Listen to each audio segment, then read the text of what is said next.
Boker Tov, good morning, Rechavia Nachalot in Yerushalayim.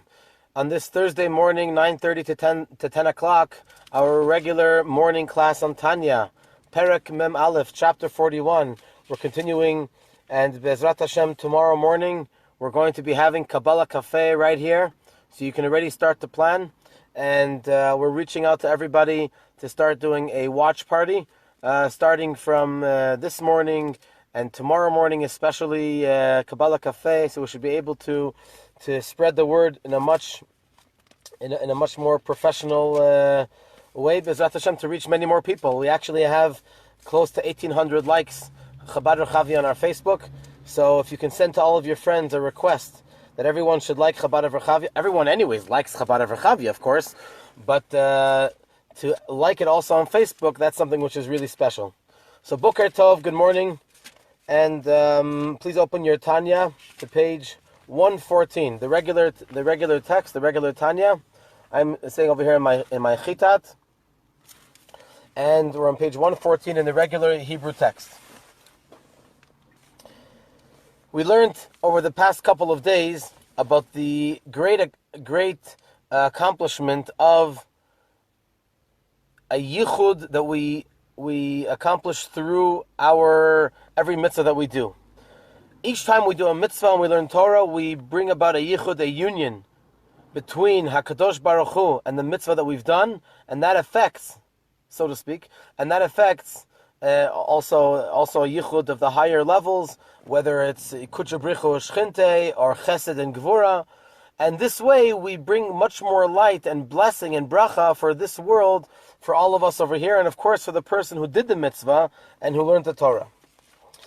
Okay, so now we're at the bottom of the page 114, in the narrow lines. V'af, the first word of the line, v'af.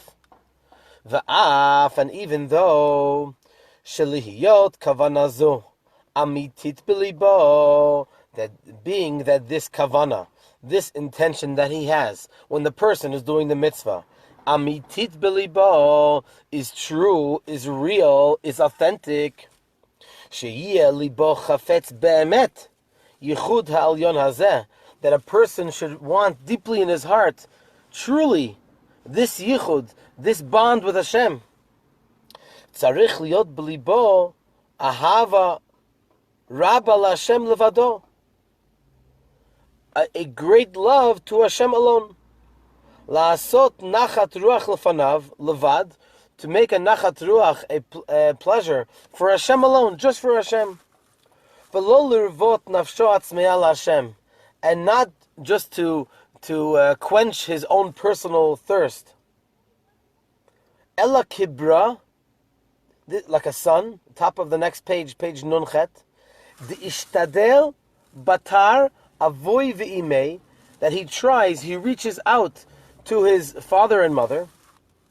Derachimlon, that he loves them, yatir migarmei v'nafshechole, even more than he loves himself. Kamoshnit barlel b'shem Rayim Hamna. That's been explained earlier in the name of the Rayim Hamna. So the question that the Alter Rebbe asks over here is, how do you expect for a regular person, to have this kavana, l'shem yichud kudsha brichu, for the sake of yichud, of the unification of HaKadosh Baruch Hu, and the Shekhinah should come down upon us?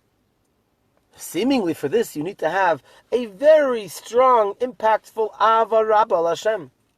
That's the true kavana.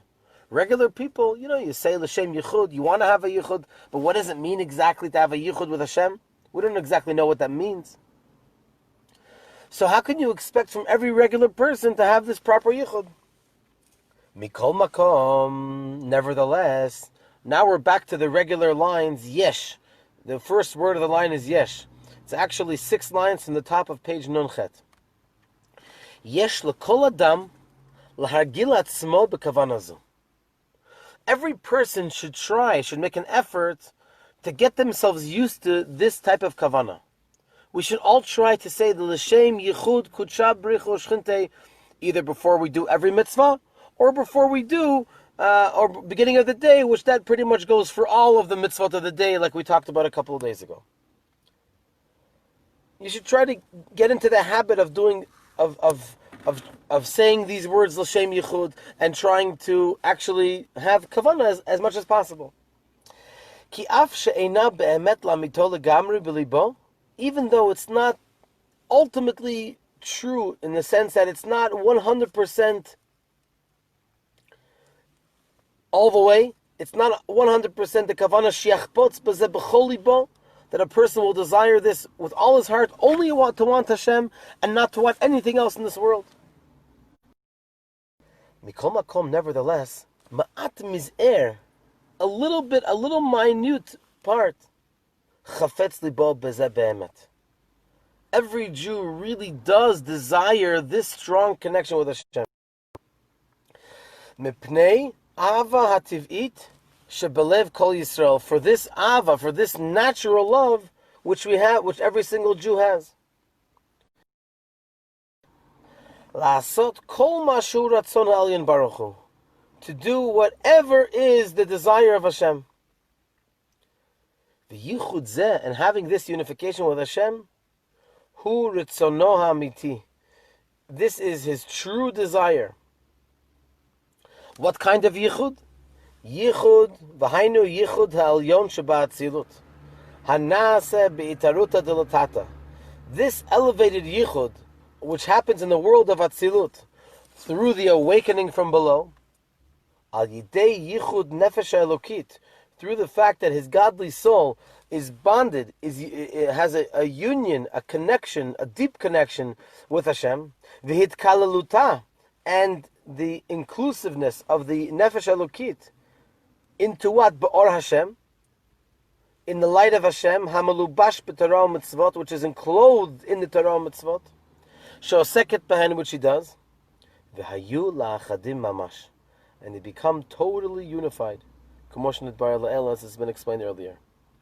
K'al yidei zeh mityachadim gamken makor haTorah v'mitzvot, because through this yichud, also the source of the Torah mitzvot, shu hakadosh baruch hu imakor nafsho elokit, with the source of the person's godly soul, hanekra b'shem shchina, shehein b'chinat memale kol almin, that's a level of filling the world, or b'chinat sovav kol almin, and encompassing the world, k'moshen ber b'makom acher barichut, as it's been explained elsewhere at great length.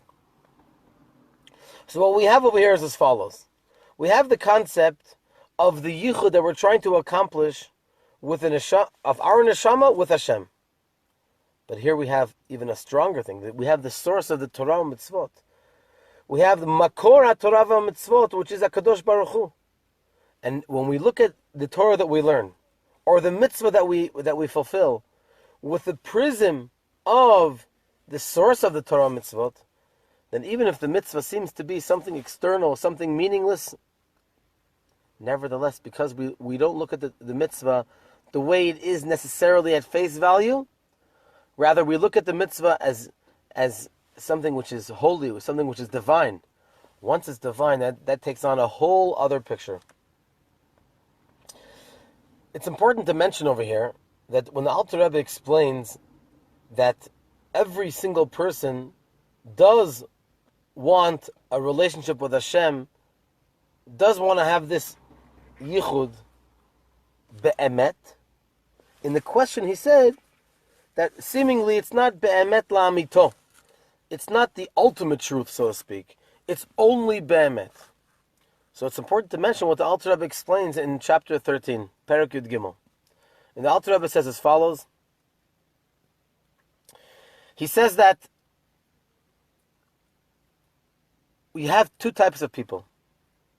You have one type of person who comes to shul in the morning, not now obviously, because we're not allowed to go in the shuls yet, we're allowed to daven with a minyan, but goes to shul on a regular day.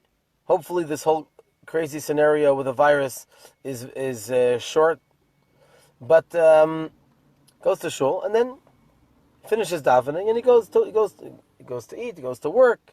He has a regular day. Then you have another person who has the zechut of sitting all day in the yeshiva or all day in the kollel and being able to broaden their knowledge in a very deep way in Torah. Both of these individuals come to shul and they're davening. And when they daven, they get into it and they're all excited and they get closer to Hashem. Ahavat Hashem, love of Hashem, yirat Hashem, fear of Hashem. But the individual, the second individual who's going to remain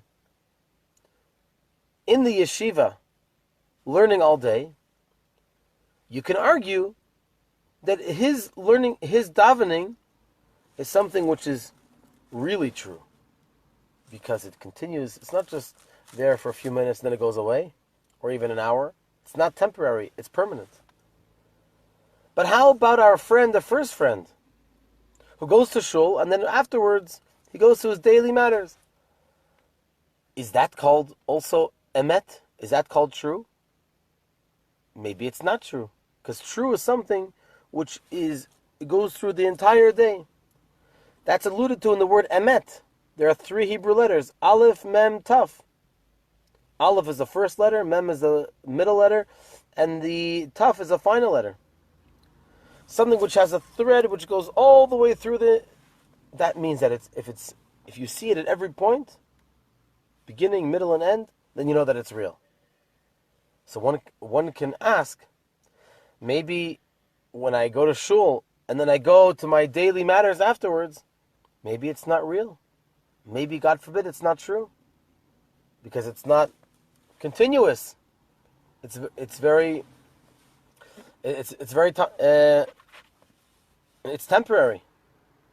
And the answer is, the Alter Rebbe says, don't worry.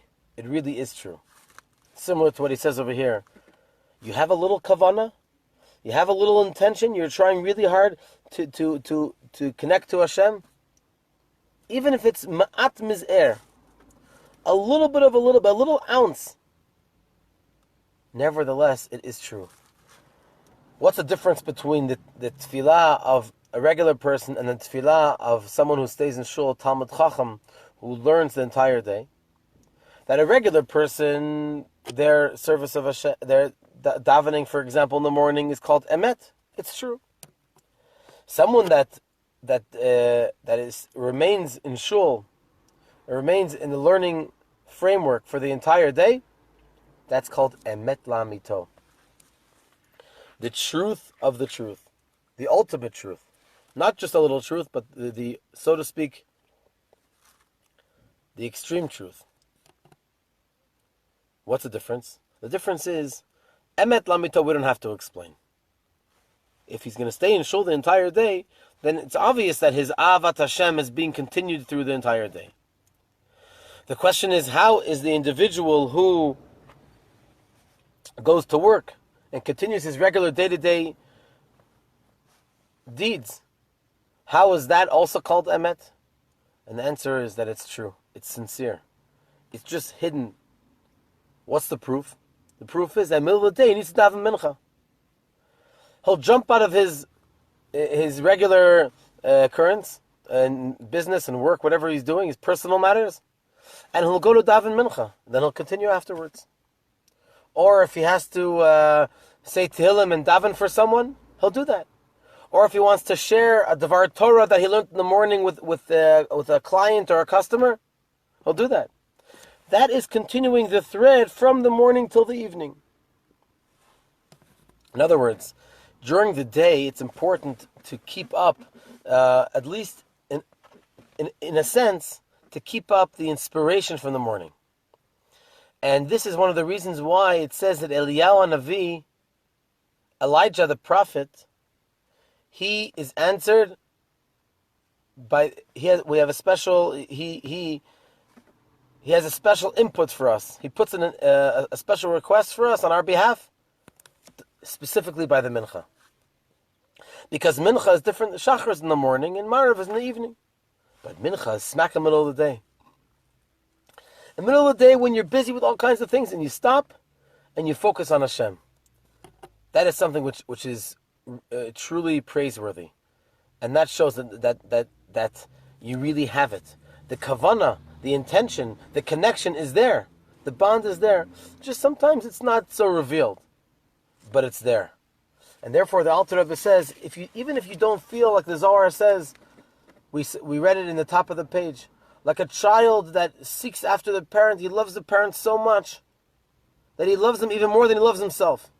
True, not every person is on that level that we're able to connect to Hashem on such an extreme level of love and fear and connection, to care only about Hashem, to think only about Hashem and not about ourselves. But nevertheless, we should know, even though it might not be emet la'amito, nevertheless, it is called emet. And on the next page, the Alter Rebbe is going to explain to us, we're not there yet, a couple of tips of how it is possible to continue this throughout the entire day. How it is possible to bring that thread that was begun in the morning, and to continue throughout the entire day, through Mincha, through Mariv, the entire day. Okay, let's continue. Middle of the page, you'll see the dot. That's what we're up to. Aval. Aval is the first word after the dot. Yichud nafsho, the unification of his soul, v'hitkalaluta, and its inclusiveness, be'or Hashem, in the light of Hashem, liyot la'achadim, to become like one, bazeh chafetz kol adam Yisrael. Every single Jew wants this. Be'emet la'amito legamri, deep down, b'chol lev u'v'chol nefesh, with all his heart and soul. If you don't feel it, and if you're not necessarily aware of it, look what it says. Me'ahava hativ'it, from the natural ahava. Hamasuteret, which is hidden, belev kol Yisrael, in the heart of every Jew. L'davka b'Hashem, to cleave onto Hashem. V'lo lipared, and not v'liot nechrat v'niftal chas v'shalom miyichudo v'achdo yitbarach b'shum ofen, and not to be separated or cut off, God forbid, or separated from Hashem's oneness in any way. Afilu b'msirat nefesh mamash, even with self-sacrifice, every person is prepared to sacrifice themselves for the Keddushat Hashem, for Kiddush Hashem, for the sake of Hashem's name. The Eisek HaTorah u'mitzvot v'hatfilah hu gam ken inyan mesirat nefesh mamash. The concept of self-sacrifice is also, in a sense, by Torah and mitzvah and davening. Kemo b'tzeitam min haguf, just like when the neshama leaves the body, b'mlot 70 shana, after 70 years or 120 or 180, that's my own little insert, or more, she'ena meharheret b'tzorchei haguf. At that time, when the neshama leaves, does not think about the needs of the body. Ela machshavta, rather the thought, miyuchedet u'melubeshet b'otiot haTorah v'atfilah. His thought is unified and enclosed in the letters of Torah and Tefillah. Shehein dvar Hashem, that they are the words of Hashem, the word of Hashem, u'machshavto yitbarach, and his thought. V'hayu la'achadim mamash, and they become totally unified. Shezeu kol esek haneshamot began Eden. This is the concept of the occupation of neshamot in Gan Eden. In Gan Eden, the neshama appreciates godliness so much more, and it rises from level to level in Hashem's glory. K'di'ita begemara u'bezar, as it says in the Talmud and the Zohar.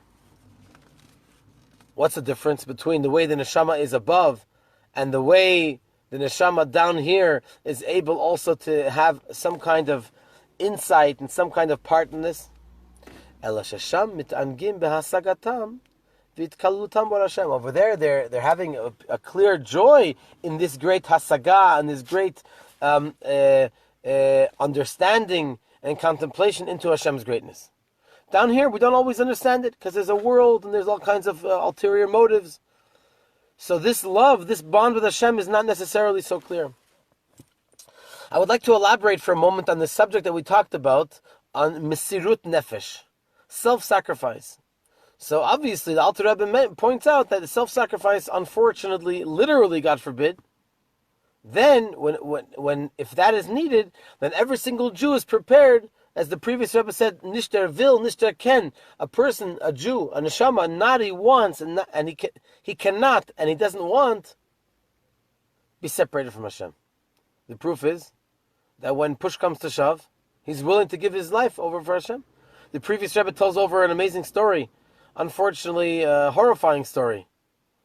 But the story is that when the previous Rebbe was in the early 1930s, was running away from Nazi Germany, and he was in Warsaw at the time. He was already in Warsaw, I believe, from 1927 or 28. And one time he tells over that there was a tremendous bomb that hit Warsaw in the building right next to where they were, and the noise, the sound was horrifying, and everyone ran for their lives, and they were they ran to this to this miklat, and when they were sitting there, they were all saying together Shema Yisrael.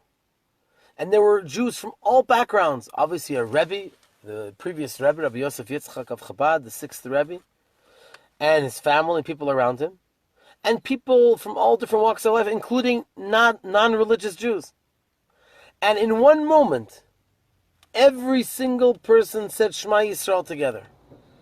He said that was something which inspired him very much. That was the Pintel Yid, that common denominator, that little point of neshama that all of us have, that connects all of us together. And it was even perhaps some of them would ordinarily not have said Shema Yisrael, but when push came to shove and they thought that their neshamas were going to expire, they all said Shema Yisrael. And the Rebbe explains over here something very interesting. He says that Mesirat Nefesh, self-sacrifice, is usually it has a connotation of dying for Kiddush Hashem, dying to sanctify Hashem's name. But the Alter Rebbe over here alludes to another idea which the Rebbe expands upon, that Mesirat Nefesh doesn't have to be dying. Self-sacrifice does not have to mean necessarily to die for Hashem's name.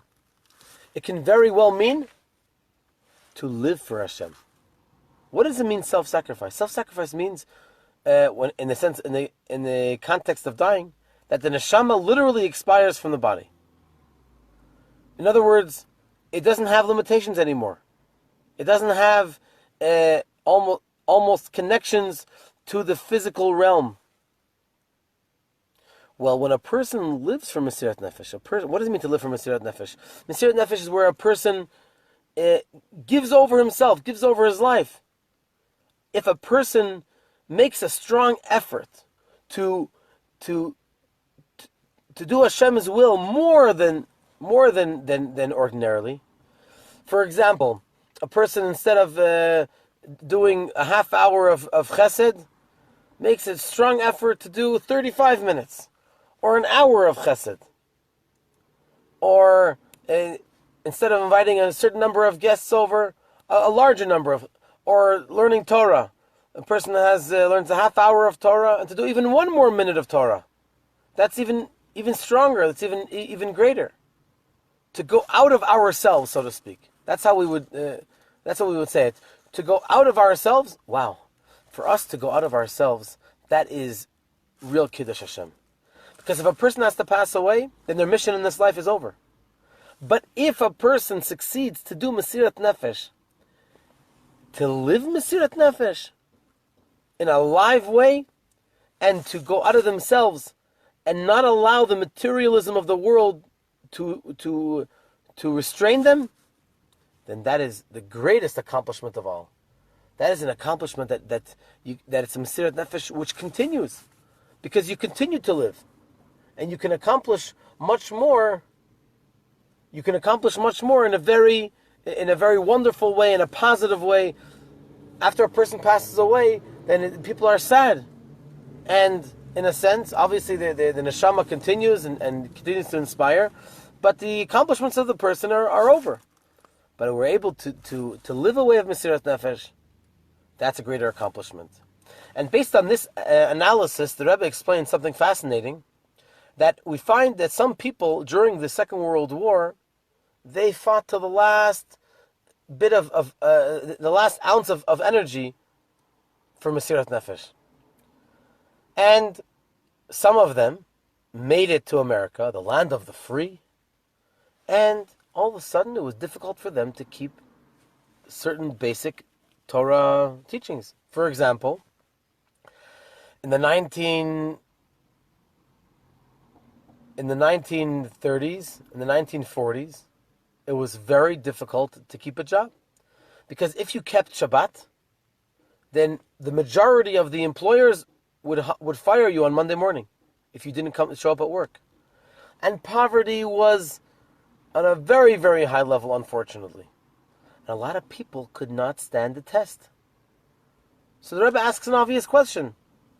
Under the oppression of the Nazis in Machshemam v'Zichram and the Russians and everything that Am Yisrael went through in Europe, that they were able to stand by. But the tests of America and the land of the free, why was that so hard? And the Rebbe proves from this that it's a greater accomplishment to live a life of Mesirat Nefesh rather than to have to die for Mesirat Nefesh. To die for Mesirat Nefesh is good. It's a big mitzvah and so on and so forth. But if you're able to borrow this concept of Mesirat Nefesh, but not to die, God forbid, rather to live and to accomplish more and to encourage more, bring more mitzvot, bring more life to the world, bring more Yiddishkeit, that's a much, much higher level. And so therefore, this concept of Mesirat Nefesh definitely is applicable to life. And even if a person has not yet reached the extreme level of kavan of yichud, kutsha brichu u'shchinte, the unification between Hashem and this world, the fact itself that we're thinking about this, we're trying, that is a much, much higher level, and we can definitely reach as much as possible our level of Mesirat Nefesh and Yichud with Hashem, being alive, to live a life of Mesirat Nefesh. Thank you so much for joining us. Bezrat Hashem, tomorrow morning, 9:30 to 10, Kabbalah Cafe. Don't forget to prepare for yourself a really good coffee and a breakfast. And Bezrat Hashem, we're going to encourage everyone, whether you're here on Facebook, I guess it's only here on Facebook, to make I forgot what it's called, to share. Sorry that I'm drawing a blank, but to do a party when you a live party, something like that, and this way more and more people can join us. All the best. Toda rabah. Thank you so much. Be well. Have a great day.